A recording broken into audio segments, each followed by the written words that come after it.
Hello student, welcome to the class. आज का हमारा लेक्चर है नेशनल एजुकेशन पॉलिसी के ऊपर, ठीक है, जो कि अभी राष्ट्रीय शिक्षा नीति जो नई आई है, ठीक है, उसके ऊपर 2020 के ऊपर यहाँ बड़े ही चेंजेस हुए हैं, ठीक है। जैसे कि ये बीजेपी का एजेंडा टाइप था, ठीक है, तो यहाँ 2020 तक उनको एजुकेशन सिस्टम में कुछ चेंजेस करने थे जो कि किए गए हैं। कई सारी जगह से सजेशन लिए गए जो हम आगे देखेंगे, ठीक है। तो यहाँ पर बड़ी शिक्षा में जो परिवर्तन हुआ है उसमें क्या बड़े परिवर्तन हुए उसको हम यहाँ पर थोड़ा नोटिस करते हैं, जिससे हमें इसके बारे में अवेयरनेस जागरूकता मिल सके, ठीक है। तो अब आगे बढ़ते देखिए, यहाँ पर ध्यान दीजिए, समय समय पर एजुकेशन पॉलिसी के लिए यानी कि शिक्षा नीति में परिवर्तन होते रहे हैं। जैसे कि ये यहाँ पर वर्णित है कि कब कब यहाँ पर चेंजेस होते गए। पर यहाँ पर 1986 यानी 1986 के बाद डायरेक्ट यहाँ पर 34 ईयर का गैपिंग हुआ है। उसके बाद ये यहाँ पर चेंजेस आया है शिक्षा नीति के अंदर। तो ये बड़ा सारा गैप हो गया है, ठीक है। इस वजह से कई सारी प्रॉब्लम्स आई है। तो यहाँ पर ये जो 34 साल ईयर का जो गैप हुआ है, ठीक है, इसके पहले जब ये 1985-86 में जब ये नई पॉलिसी आई थी, तब यहाँ पर शिक्षा मंत्रालय का नाम चेंज कर कर मानव संसाधन विकास मंत्रालय कर दिया गया था, ठीक है। इन्हें एचआरडी मिनिस्ट्री कर दिया गया था, एजुकेशन मिनिस्ट्री का नाम चेंज कर कर उसको वापस से 34 साल बाद वापस से एजुकेशन मिनिस्टर कर दिया गया, यहाँ पर शिक्षा मंत्री कर दिया गया नाम, ठीक है। शिक्षा मंत्रालय नाम कर दिया गया है और एचआरडी मिनिस्ट्री को हटा दिया गया है। ये सबसे बड़ा चेंजेस है जो हम आगे और देखेंगे। चलिए, तो यहाँ पर ये जो है, ये जो नई शिक्षा नीति आई है, ये 2016 से इसके लिए कमेटी बनी थी, समिति बनी थी सुब्रमण्यम के अंडर में, ठीक है। तो वो यहाँ पर उन्होंने रिपोर्ट किया था, पर फिर उसके बाद एक और नई यहाँ पर कस्तूरी रंजन जो कि पूर्व आरबीआई प्रमुख थे, ठीक है, उनके अंडर में बनी हुई थी। तो उन्होंने अपनी रिपोर्ट सबमिट करी और यही चीज़ जो एजुकेशन पॉलिसी में कई सारी चीज़ें यहाँ और यहाँ पर ली गई है, यहाँ की भी ली गई है और यहाँ की भी ली गई है। और कई सारे सजेशन के बाद यहाँ पर नई एक एजुकेशन शिक्षा नीति आई है, ठीक है। आगे चलते देखिए, यहाँ पर देखिए, यहाँ पर कई सारे लोगों से यहाँ पर कंसल्ट किया गया है, बोला गया है, पूछा गया है, कई सारे सजेशंस लिए गए ग्राम पंचायत और कई कई जगहों से, ठीक है। तो यहाँ पर वर्णित है कि कहाँ कहाँ हमने यहाँ पर इन लोगों ने कि यहाँ पर हमने इतने सारे सजेशन लिए हैं, ठीक है, इतनी इतनी जगह पर।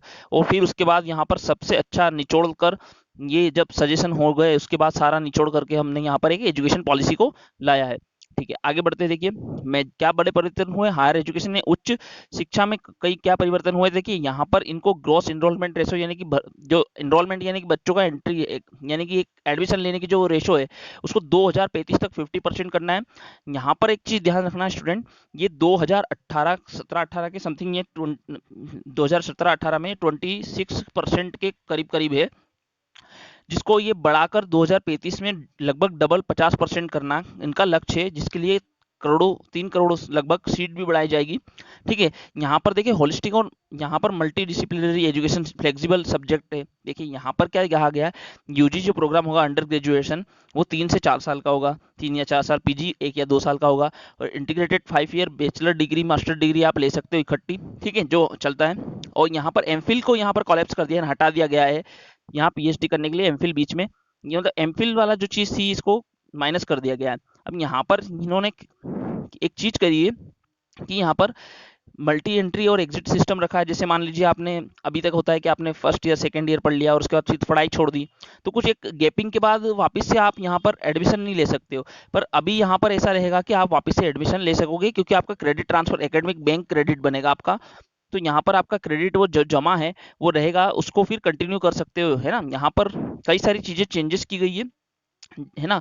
यहाँ पर हायर एजुकेशन जो इंस्टीट्यूट है, ठीक है, उसको रिसर्च, वहाँ पर रिसर्चेस हो सकेगी, ऐसी वहाँ पर फैसिलिटी करी जाएगी, ठीक है। टीचिंग इंटेंसिव यूनिवर्सिटीज होगी और ठीक है, ऑटोनॉमस डिग्रियाँ प्रदान करने का यहाँ पर ऐसे ग्रांट कॉलेज को किया जाएगा। ऑटोनॉमस यानी कि यहाँ पर स्वायत्त यानी कि स्वयं स्वयं का होता है। आज भी ऑटोनॉमस कॉलेज होते हैं, ठीक है, जो कि अपने स्वयं का सारा सिस्टम चलाते हैं, स्वयं पेपर बनाते हैं, स्वयं वहाँ पर रिजल्ट बनाया जाता है उनका द्वारा, उसी कॉलेज के द्वारा। तो उसे ऑटोनॉमस या स्वायत्त कॉलेज कहा जाता है। देखिए मल्टी डिसिप्लिनरी एजुकेशन, यहाँ पर रिसर्च यूनिवर्सिटी भी बनेगी इसके ऊपर, ताकि ये यहाँ पर ये जो काम करना है इसके ऊपर निगरानी रखी जा सके और यहाँ पर चीज़ें चेंजेस की जा सके। देखिए दूसरा हायर एजुकेशन में एक यहाँ पर ये जो है, देखिए यहाँ पर जो कॉलेज को मान्यता है वो 15 साल के लिए दी जाएगी। 15 साल बाद या तो वो तो ऑटोनोमस हो जाएगा, स्वायत्त हो जाएगा, या फिर किसी यूनिवर्सिटी की एक ब्रांच हो जाएगा, ठीक है। यानी मान्यता उसकी 15 साल के बाद यहाँ पर स्पष्ट तरीके से आ जाएगी, जिससे कि उसमें बुनियादी परिवर्तन हो सकेंगे, जिससे शिक्षा बड़ी अच्छी तरीके से यहाँ पर दी जा सकेगी, ठीक है। यहाँ पर ध्यान दीजिए, यहाँ पर इसके लिए कई सारे बोर्ड्स ऑफ गवर्नर यहाँ पर इंडिपेंडेंट बोर्ड ऑफ गवर्नर्स बनाए जाएंगे, ठीक है, सिंगल रेगुलेटरी सिस्टम बनाया जाएगा हायर एजुकेशन के लिए, ठीक है। बस इसमें लीगल और मेडिकल यानी कि लॉ और मेडिकल को छोड़कर बाकी सारी हायर एजुकेशन के लिए ये चीज़ बनाई जाएगी, ठीक है। यहाँ पर सारी चीज़ें बिल्कुल नए सिरे से चेंज कर दी गई है, बिल्कुल बोझ से फ्री कर दिया गया है एजुकेशन को एक तरीके से यहाँ पर, ठीक है। फी फिक्स होगी, देखिए यहाँ पर फिक्स फी यानी कि जो रुपीस होता फी का, ठीक है, वो फिक्स करा जाएगा रेगुलेटरी बोर्ड के द्वारा, ठीक है। और ये दोनों के लिए सेम होगा, प्राइवेट कॉलेज और गवर्नमेंट कॉलेज, यानी कि जो भी संस्था है जो प्राइवेट हो या गवर्नमेंट हो, ठीक है, वहाँ पर फिक्सेशन होगा, यानी कि वहाँ की फिक्स फीस होगी, जो कि कौन डिसाइड करेगा, तो बोर्ड रेगुलेटरी डिसाइड करेगी, ठीक है। यहाँ पर ऐसा कहा गया है, देखिए यहाँ पर पार्टनरशिप भी की जा सकती है प्राइवेट फिलेंथ्रोपिस्ट के द्वारा, ठीक है। आगे चलते देखिए यहाँ पर बोला गया हायर एजुकेशन में नेशनल रिसर्च फाउंडेशन की स्थापना की जाएगी, ठीक है, ताकि एजुकेशन में नए नए चेंजेस, नई नई बुनियादी चीज़ें एंटर की जा सके, ठीक है। एजुकेशन का अंतर्राष्ट्रीयकरण, वैश्वीकरण होगा, ठीक है, ताकि हमें मतलब जो ज्ञान का एक बाउंडेशन है, एक रुकावट है, वो निकल कर हम सारा का सारा ज्ञान ले सके, जिससे कि हम दुनिया के बड़ी ऊंचाइयों पर भारत देश पहुंच सके, ठीक है। यहाँ पर वोकेशनल ट्रेनिंग्स वगैरह, ठीक है, और ये सारी चीज़ों का भी सिस्टम रखा गया है। हायर एजुकेशन को सरल बनाया जाएगा, ठीक है। प्रोफेशनल एजुकेशन इंस्टीट्यूट होंगे, ठीक है, जो कि मल्टी डिसिप्लिनरी होंगे, यानी कि वहाँ पर अलग अलग चीज़ों में एक से अधिक चीज़ों की कोर्सेस होंगे, ठीक है, अलग अलग तरीके से, या जैसे कि यहाँ पर एक चीज़ और यहाँ पर आपको बता देता हूँ कि जैसे कि अगर मान लीजिए आप फर्स्ट ईयर में, ठीक है, आपने फर्स्ट ईयर पास कर लिया, तो अभी क्या होता है, आप फर्स्ट ईयर पास कर लेते हो, पढ़ाई छोड़ देते तो आपके पास कुछ भी डिग्री नहीं होती है, पर अब यहाँ पर फर्स्ट ईयर पास करते हैं आपके पास एक सर्टिफिकेट होगा, ठीक है, जो कि सर्टिफिकेट मिल गया आपको। सेकेंड ईयर पास करोगे आप, यहाँ पर आपको एक क्या मिल जाएगा, डिप्लोमा मिल जाएगा, ठीक है। तो यानी कि सेकंड ईयर के बाद अगर आप छोड़ देते तो आपके पास एक डिप्लोमा होगा, ठीक है। आपकी क्रेडिट जो मैंने आपको शुरू में बताया, आपके नंबर अपने यहाँ पर अकाउंट में है, ठीक है। थर्ड ईयर पास कर लिया तो आपको पास डिग्री आ जाएगी, ठीक है। और अगर आपने फोर्थ ईयर कर लिया तो आपके पास रिसर्च के साथ डिग्री आ जाएगी, ठीक है। तो यहाँ पर ये सब चीज़ें बताई है कि स्टेप बाय स्टेप है, और अगर मान लीजिए थर्ड ईयर में आपने छोड़ दिया, फिर आप फोर्थ ईयर में एंट्री लेना चाहते हैं, तो आपका ये होगा, पॉसिबिलिटी होगी यहाँ पर। तो यहाँ पर ये सिस्टम लाया गया है, ठीक है, फ्लेक्सिबल एक तरीके से। अब यहाँ पर ध्यान दीजिए, स्पेशल एजुकेशन जोन बनाए जाएंगे उन क्षेत्रों के लिए जहां पर इस एजुकेशन के सेक्टर में बहुत कम कुछ व्यवस्था हो, ठीक है। अब यहाँ पर नेशनल इंस्टीट्यूट जैसे कि ये कुछ बताए गए हैं, ठीक है, इस तरीके से MHRD यानी कि ये देखिए HRD मिनिस्ट्री का नाम चेंज करके एजुकेशन मिनिस्ट्री या मिनिस्टर कर दिया गया, ठीक है। यहाँ पर ये चेंजेस बड़ा किया गया है, वेरी इंपॉर्टेंट, ठीक है। आगे बढ़ते हैं, देखिए यहाँ पर साइंटिफिक वोकेबलरी और लिटरेचर पर यहाँ पर मतलब इंडियन लैंग्वेज को बढ़ावा दिया गया है, ठीक है। यहाँ पर कंपलसरी हिंदी होगी, ठीक है, कब तक, अप टू 6 क्लास तक, मतलब 5th क्लास तक आपको कंटिन्यूस आपकी मातृभाषा में पढ़ाया जाएगा, ठीक है। हिंदी तो कंपलसरी है ही सही, ठीक है। इसके अलावा आपको बाद में लैंग्वेज सिलेक्ट करना होगी, ठीक है, तीन में से दो दो जो है, ठीक है, और तीन, ये आप तीनों के तीनों स्टूडेंट सिलेक्ट करेंगे, हम इसको आगे देखेंगे, जैसे जैसे ही आता मैं बताता हूँ, ठीक है। यहाँ पर देखिए लैंग्वेज फैकल्टी रहेगी, रिसर्च और लैंग्वेज होगी, ठीक है, ताकि लैंग्वेज यानी कि भाषाओं को बढ़ावा दिया जा सके, वो लुप्त ना हो, ठीक है। और इंग्लिश को एक सब्जेक्ट के तौर पर पढ़ा जाएगा, सबसे बड़ी बात यहाँ पर ये की गई है, ठीक है, कि अब इंग्लिश को एक सब्जेक्ट के तौर पर पढ़ाया जाएगा, इससे ज़्यादा कुछ नहीं, ठीक है। और यहाँ पर बिल्कुल शिक्षा को बड़ा इजी बनाया गया है, साथ ही साथ ये भी ध्यान रखा गया है कि इजी बनाने के साथ व्यक्ति अपनी स्किल्स यानी कि अपने अंदर के कौशल को बढ़ा सके, ठीक है। यहाँ पर ये चीज़ों का परिवर्तन किया गया है। देखिए यहाँ पर टेक्नोलॉजी को इसमें एजुकेशन में डाला गया है, ताकि यहाँ पर देखिए एजुकेशन प्लानिंग होगी, ठीक है, टीचिंग लर्निंग असेसमेंट दिए जाएंगे। यहाँ इसलिए टेक्नोलॉजी को विशेष ध्यान दिया गया है। अभी जैसे ये जो कोरोना काल में, ठीक है, जो महामारी चल रही है, ठीक है, इसमें एक ऑनलाइन प्लेटफॉर्म ने बड़ा रोल निभाया है, ठीक है, उसको ध्यान में रखते हुए यहाँ पर बहुत सारे मेजर चेंजेस वो भी डाले गए। वैसे यहाँ पर टेक्नोलॉजी का यूज़ है कि आपकी जो भाषा है, ठीक है, स्पेशल आपकी जिस कैटेगरी की मातृभाषा जो है वहाँ पर उसमें पढ़ाई होगी, तो उसका डिजिटल फॉर्म भी अवेलेबल होगा, ठीक है, इस तरह पर। तो ये सारी चीज़ें, कई सारी चीज़ें जो यहाँ पर इसका टेक्नोलॉजी के यूज़ से आजकल पढ़ाई को ज़्यादा बेटर देखा जा सकता है, क्योंकि देखिए टेक्नोलॉजी के यूज़ से अब हमारे पास टेक्नोलॉजी है, पहले पूर्व काल में हमारे पास टेक्नोलॉजी नहीं थी तो ठीक था, अब हम टेक्नोलॉजी से और ज़्यादा बेहतर तरीके से और ज़्यादा चीज़ें सीख सकते हैं, तो उन चीज़ों को इसमें इंक्लूड किया गया, ठीक है। यहाँ पर यहाँ पर ध्यान दीजिए, दिव्यांग फ्रेंडली एजुकेशन सिस्टम रहेगा हमारा, ठीक है। उनको लिए एक स्पेशल यहाँ पर बताया गया है कि यहाँ पर उनके लिए स्पेशल व्यवस्था कराई जाएगी, ठीक है। तो यहाँ पर ये चीज़ भी कही गई है, ई कॉन्टेस्ट होंगे रीजनल लैंग्वेज पर, ठीक है, वर्चुअल लैब्स होंगी, जो जैसा कि मैंने कहा, ये नेशनल एजुकेशन टेक्नोलॉजी फोरम बनाया जाएगा ताकि वो ध्यान रख सकें, ठीक है। डिजिटली इक्विप्ड स्कूल होंगे, टीचर भी आज अब जो होंगे डिजिटली ट्रेंड होंगे, स्टूडेंट भी डिजिटली, जब टीचर डिजिटली ट्रेंड है ना, तो स्कूल के पास इक्विपमेंट है तो भाई स्टूडेंट तो होगा ही होगा। ऐसा आगे चलते देखिए और क्या है, देखिए यूनिवर्सलाइजेशन होगा, अर्ली चाइल्डहुड केयर एजुकेशन, यानी कि यहाँ पर एक एक समान शिक्षा होगी, ठीक है। अलग अलग जगह अलग अलग नहीं होती है, ऐसा सिस्टम नहीं होगा, एक समान शिक्षा होगी एक तरीके से, ठीक है। नेशनल यहाँ पर इसके लिए देखिए यहाँ पर न्यूमरेसी और इसका लिटरेसी फाउंडेशन बनाया जाएगा, ठीक है, नेशनल मिशन। यानी कि यहाँ पर एक और चीज चेंज हो गई है, 10+2 को हटाकर 5+3+3+4 कर दिया गया है, ठीक है। ये स्ट्रक्चर को चेंज कर दिया गया है 10+2 के, और इसको एक नए स्ट्रक्चर में फॉर्म कर दिया गया है, ये एज के ऊपर है, ठीक है। इस चीज को ध्यान रखना।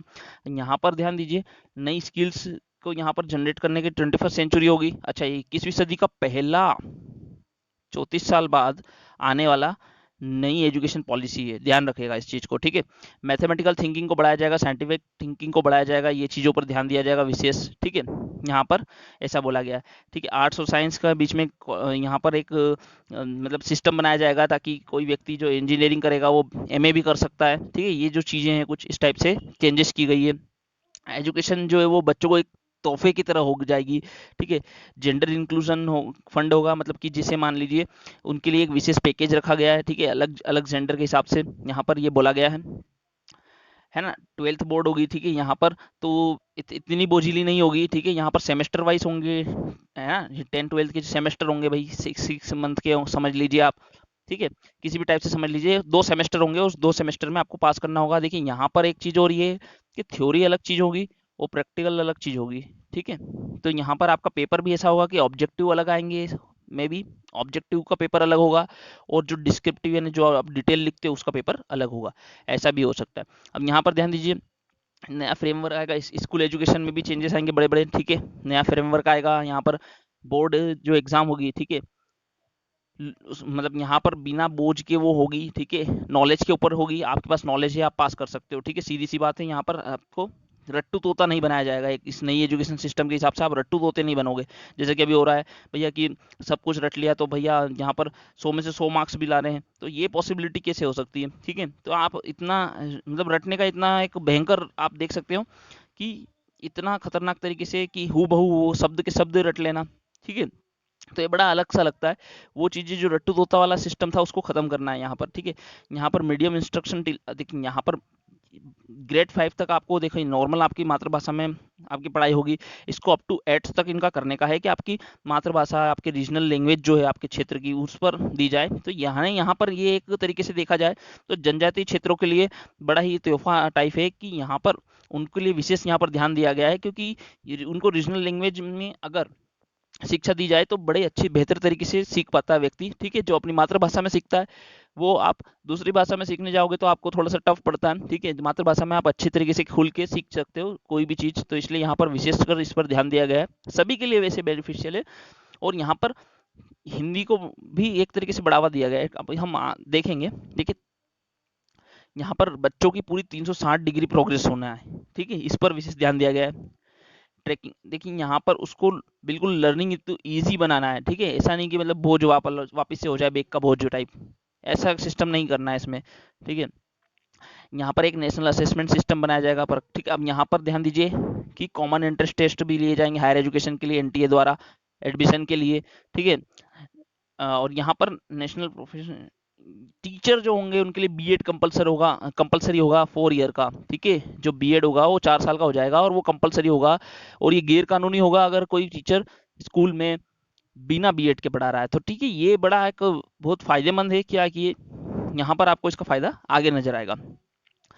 देखिए यहाँ पर और क्या बोला गया है, 2030 तक जो यूनिवर्सलाइजेशन करना है एजुकेशन का, ठीक है। यहाँ पर और यही देखिए गणित और इन चीज़ों को बढ़ावा देना है, ठीक है। 100% ग्रोस इनरोलमेंट रेशो बनाना है प्री स्कूल का, कब तक, 2030 तक, ठीक है। प्री स्कूल में 100% एनरोलमेंट हो, मतलब एक भी बच्चा छूटे ना, ठीक है। 2 करोड़, देखिए यहाँ पर इन्होंने कुछ आंकड़े प्रस्तुत किए हैं कि भाई इतने इतने बच्चे बाहर हो जाते हैं, ठीक है। स्कूल चिल्ड्रन से। तो यहाँ पर वो उन चीज़ों को ख़त्म करना है 2030 तक, ठीक है। यहाँ पर 2023 तक टीचर तैयार रहे इस नए एजुकेशन सिस्टम के लिए, ठीक है। 2023 तक ये पूरी तरीके से इम्प्लीमेंट करना पूरे देश में, ऐसा है इनका कहना है, ठीक है।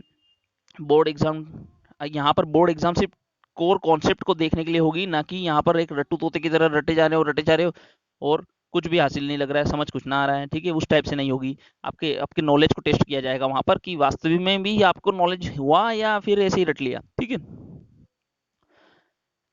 जो भी बच्चा स्कूल में आए, यहाँ पर इनका एक लक्ष्य हो गया, जो भी बच्चा स्कूल में आए, ठीक है, कम से कम एक कौशल एक स्किल तो लेकर ही जाए। वो वहां से जब पास हो जाए तो उसमें कम से कम एक कौशल तो, अभी ऐसा नहीं होता है, ठीक है। कई सारे स्टूडेंट ऐसे होते हैं जिनमें कौशल ही नहीं होता, मतलब कुछ भी नहीं, बस वो रट्टू तोता के अलावा कुछ भी नहीं होते हैं, ठीक है। तो यहाँ पर कॉमन स्टैंडर्ड होंगे। देखिए लर्निंग के पब्लिक और प्राइवेट स्कूल में अलग अलग बुक्स नहीं निकाल सकते प्राइवेट स्कूल के, हाँ हम अलग से सिस्टम कर ले, ठीक है। एक कॉमन स्टैंडर्ड होगा, उसी को फॉलो करना होगा, चाहे वो पब्लिक स्कूल हो या प्राइवेट स्कूल हो। यहाँ पर ये बहुत अच्छी चीज कही गई है ताकि एजुकेशन की गैपिंग ना हो, एक समान एजुकेशन मिलेगी सभी को, ठीक है। और फीस का तो मैंने आपको बताया था, वो भी एक समान रहेगी, जो कि एक बोर्ड डिसाइड करेगा। देखिए यहाँ पर ये जो एजुकेशन का पूरा सिस्टम बनाया है, इसमें कस्तूरी रंजन जो कमेटी थी, ठीक है, उसमें कुल 9 पीपल्स ये कस्तूरी रंजन को मिलाकर है। तो उनके सबके यहाँ पर नाम दिए गए हैं, ठीक है।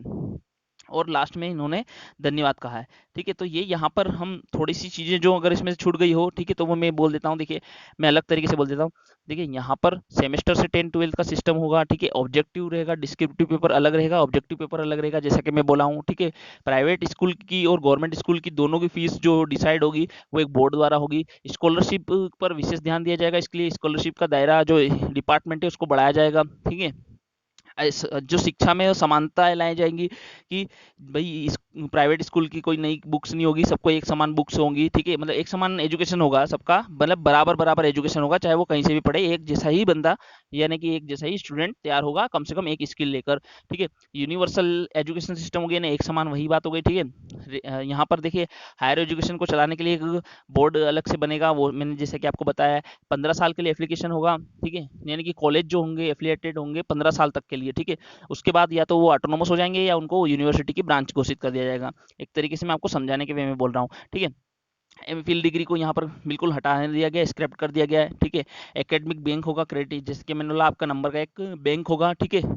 विदेशी यूनिवर्सिटी भी यहाँ पर अपनी यूनिवर्सिटीज खोल सकती है ताकि शिक्षा अच्छी से अच्छी सुनिश्चित हो सके, है ना। 2030 तक 4 साल का बीएड हो जाएगा रिक्वायर्ड टीचर के लिए, ठीक है। 2035 तक 50% ग्रॉस इनरोलमेंट रेशो बढ़ाना हायर एजुकेशन में, ठीक है, जो कि 2018 तक 26.3% जो मैंने बोला था आपको, ठीक है।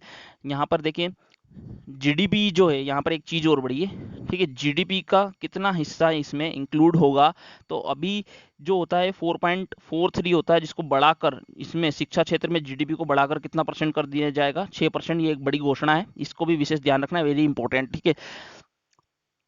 और देखिए यहाँ पर मैंने जैसे वो बोला, एक साल आप पढ़ेंगे तो सर्टिफिकेट, दूसरे साल पढ़ेंगे डिप्लोमा, तीसरे साल पढ़ेंगे डिग्री, चौथे साल रिसर्च विद डिग्री मिल जाएगी आपको, ठीक है। ये चीजें यहाँ पर चेंजेस हुई है ना। वापिस से 3 साल पढ़ लिए, पढ़ाई छोड़ दी, फिर वापस से 4th ईयर पढ़ेंगे अब डायरेक्ट आप, ठीक है। आपको वापस से फर्स्ट सेकंड थर्ड को सीढ़ी नहीं चढ़ना होगी, डायरेक्ट आप आपका जो क्रेडिट बैंक है जो आपके नंबर का, ठीक है, उसमें से आपके नंबर रहेंगे, आप यहाँ पर एडमिशन लेंगे। अब आपका 4th ईयर में होगा, आप पढ़ाई किसी कारण से छूट गई थी, वापस से कंटिन्यू करी कुछ एक टाइम पीरियड के भीतर, और आप यहाँ पर 4th ईयर में आ जाएंगे, और यहाँ पर फिर रिसर्च के साथ आपको मिल जाएगी। सेकंड ईयर से आप 3rd ईयर में आएंगे, ठीक है। आप सेकंड ईयर पढ़ चुके हैं, आपको डिप्लोमा मिल चुका है, तो अब 3rd ईयर के लिए प्रोसेस अप्लाई होगी, ठीक है। तो ये मैंने आपको बताया, है ना। यहाँ पर देखिए बच्चों के लिए एक चीज लाएंगे, अर्ली एजुकेशन लाएंगे, अर्ली चाइल्डहुड एजुकेशन लेकर आए हैं, ठीक है। 3 साल से 6 साल तक के बच्चों के लिए प्राइमरी स्कूल होंगे या आंगनवाड़ी होंगे, ठीक है। तो अभी तक यहाँ पर स्टैंडर्ड के हिसाब से 5 साल तक के बच्चों को प्रवेश दिया जाता था, जो कि अब 3 साल तक का हो गया है, ठीक है। ये एक और बड़ा विशेष विशेष चेंजेस किया गया है। देखिए 5वीं तक तो आपको मैंने बोल ही दिया है कि अपनी मातृभाषा में पढ़ाई होगी, ठीक है। मिनिस्ट्री का नाम चेंज हो गया, एजुकेशन मिनिस्ट्री हो गया, ठीक है, यानी शिक्षा मंत्रालय हो गया है ना। अब यहाँ पर देखिए जो 1985 में चेंज हुआ था एचआरडी मिनिस्टर, अब वापस से 2020 में फिर मिनिस्ट्री ऑफ एजुकेशन हो गया, ठीक है। और 21वीं सेंचुरी का ये यानी 21वीं सदी का ये पहला नेशनल एजुकेशन पॉलिसी है, नया रिफॉर्म है ये एजुकेशन के ऊपर, फर्स्ट है ये, ठीक है, पहला पहला है ना। हिंदी जो होगी वो कंपलसरी होगी, जैसा कि मैंने कहा हिंदी मैंडेटरी कर दी है, ठीक है, मैंडेटरी, सॉरी, ठीक है। इंग्लिश जो होगी वो एक लैंग्वेज के रूप में कंसिडर की जाएगी उसको, ठीक है, उसको विशेष बढ़ावा नहीं दिया जाएगा अब इस नए एजुकेशन सिस्टम के हिसाब से, देखिए, ठीक है। तीन लैंग्वेज स्टूडेंट चूज कर सकता है, जैसे मैंने कहा गया वो थोपी नहीं जाएगी, ठीक है, वो थोपी नहीं जाएगी किसी भी राज्य को भाषा, वो तीन जो भाषा होगी वो स्टूडेंट ही डिसाइड करेगा कि मुझे वो तीन लैंग्वेज कौन सी पढ़ना है, ठीक है। संस्कृत को ऑप्शनल कर दिया गया है, ठीक है। अब यहाँ पर संस्कृत को ऑप्शनल कर दिया गया। अच्छा, तीन जो लैंग्वेज है उसमें ये बोला गया है कि जो दो लैंग्वेज है वो भारतीय होनी चाहिए। एक आप जो चूज कर रहे हो वो कहीं की भी हो सकती है, पर दो कम से कम भारत क्षेत्र की होनी चाहिए, जो भी दो लैंग्वेज सीखो, ठीक है। एक आप बाहर की लैंग्वेज सीख सकते हो। सिक्स के बाद आपको यहाँ पर, ठीक है, यहाँ पर आप वोकेशनल यानी व्यावसायिक अध्ययन, मतलब व्यावसायिक जो अध्यापन होता है वो सिक्स से ही स्टार्ट हो जाएगा अब आपके यहाँ पर नए नए एजुकेशन पॉलिसी के तहत, ठीक है। ये मैंने आपको बता दिया, तीन में से दो जो होंगे वो भारतीय क्षेत्र के भाषाएं चुननी होगी, और एक जो होगी वो आप विदेशी भाषा भी चूज कर सकते हो, ठीक है। फॉरेन लैंग्वेज के लिए सेकेंडरी लेवल पर ऑफर यहाँ पर दिया जाएगा ना, ठीक है, यहाँ पर ऐसी बात चल रही है, ठीक है। और यहाँ पर क्लासिकल लैंग्वेज को भी इंक्लूड किया गया है, ठीक है, इन भाषा के में क्लासिकल लैंग्वेज भी इंक्लूड की गई है, और संस्कृत तो ऑप्शनल कर दिया गया है, ठीक है। पब्लिक और प्राइवेट स्कूल दोनों समान होंगे, ठीक है। ये सारे बड़े बड़े चेंजेस जो मैंने आपको कहे यहाँ पे जगह नोट कर लीजिए, सारे इंपॉर्टेंट है, जो कि मैंने आपको एक एक करके वन बाय वन यहाँ पर बोल दिए हैं, ठीक है। हो सकता है कुछ छूट रहे हो तो मैं आपको इसके लिए एक विशेष लेक्चर और बाद में बना दूंगा, ठीक है, पर अभी तक के लिए मोस्ट इंपॉर्टेंट है, ठीक है, तो आप विशेष ध्यान दीजिएगा। और यहाँ पर, ठीक है, इस नई एजुकेशन सिस्टम जो अभी नया लागू हुआ है उसके बारे में आप यहाँ पर एक तरीके से अवेयर रहिएगा, ठीक है। धन्यवाद।